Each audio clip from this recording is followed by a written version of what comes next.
أولا نحب نحيي تحية خاصة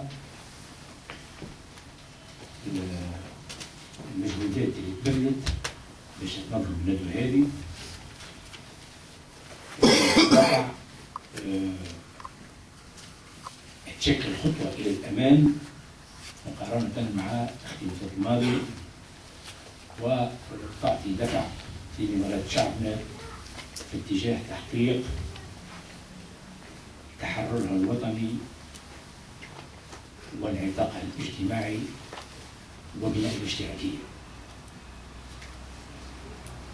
قبل ذلك أود أن نقف جميعا دقيقة صمت إجلالا لأرواح شهدائنا الذين سقطوا في النضال ضد النظام الوهمي وضد الإمبراطورية.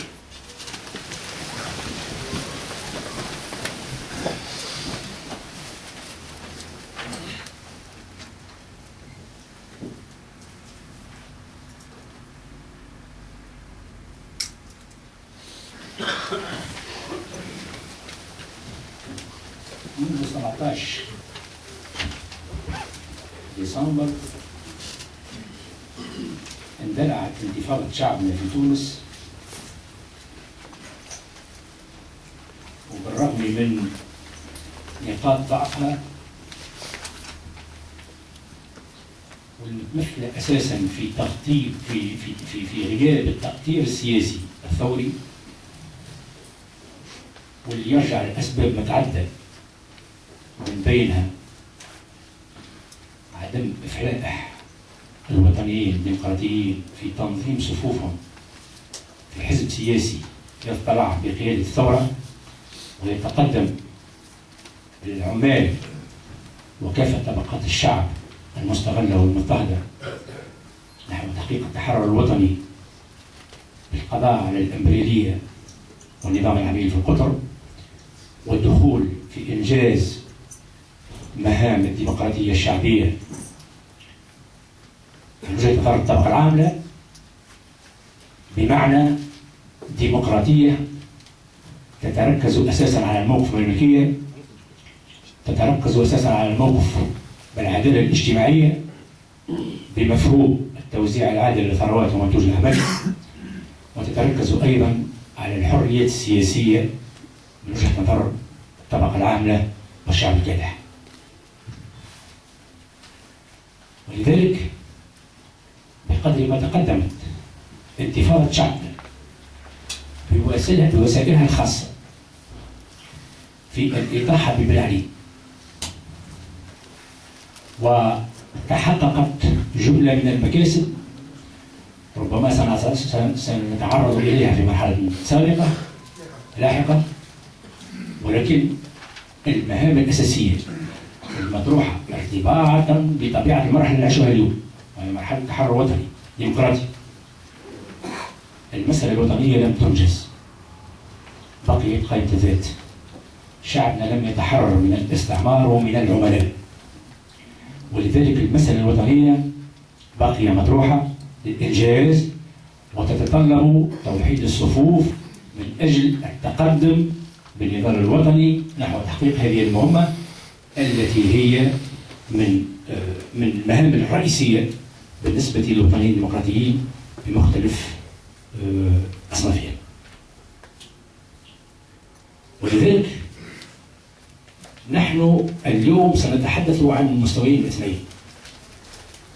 أولا، المسألة الأساسية التي نبتغي حلها اليوم ليست فقط مسألة العمل الجبهوي بين أطراف سياسية سواء كانوا من الوطنيين الديمقراطيين أو من غير الوطنيين الديمقراطيين، وهي مسألة أساسية وملحة وقد تقدمنا نسبيا في إنجازها رغم بعض الثغرات والنواقص التي يجب التركيز عليها من أجل معالجتها. المسألة الأساسية هي بناء حزب الطبقة العاملة، هي بناء حزب الطبقة العاملة المرجعية الماركسية اللينينية، وهو ما نبتغي التقدم في إنجازه اليوم. ولذلك أنا أشدد على المرجعية النظرية والسياسية لهذا العمل التوحيدي الذي نسعى اليوم لإنجازه أو للتقدم في مستوى إنجازه. ولا يمكن أن نتحدث عن وحدة الوطنيين سواء كان على المستوى الأدنى أو على المستوى الأقصى بدون مرجعية نظرية، وهذا يتطلب نقاشا مستفيضا وتوحيد الموقف في هذا المجال. نقول هذه خطوة هامة اليوم سنشرع فيها، ولا بد من معالجتها بدون التسرع وبدون إضاعة الوقت، ولا بد من معالجتها بشكل موضوعي بعيدا عن المهاترات والمزايدات، والنظر إلى مصلحة الطبقة العاملة وعموم شعبنا في علاقة بما يجري في العالم، سواء كان في الوطن العربي أو في الأقطار الأخرى في العالم. حركة الشيوعية العالمية دوم تسعى إلى النهوض من جديد، نحن جزء منها إذا تكلمنا عن الوطنيين الديمقراطيين بمفاصلهم الثلاث، ولذلك لا بد من توحيد الموقف في المستوى النظري وفي المستوى السياسي من أجل تسهيل التنظيمي، وهذا يتطلب نقاشا مستفيضا، ونحن من جهتنا سنعمل بكل ما في وسعنا للتقدم نحو إنجاز هذا الهدف، ولكن سنكون أيضا حازمين في التعامل مع العديد من الإشكاليات المطروحة حتى لا نسقط في التسرع ونحكم على هذه التجربة بالفشل مسبقا مثل ما وقع في السابق. أتمنى أن أشغال هذه النجوى تكلل بالنجاح. هذا لقاء أولي، ستتواصل اللقاءات ولنعمل جميعا من أجل توحيد صفوفنا على أرضية فكرية وسياسية، وإلا على أرضية سياسية صلبة، حتى نتفادى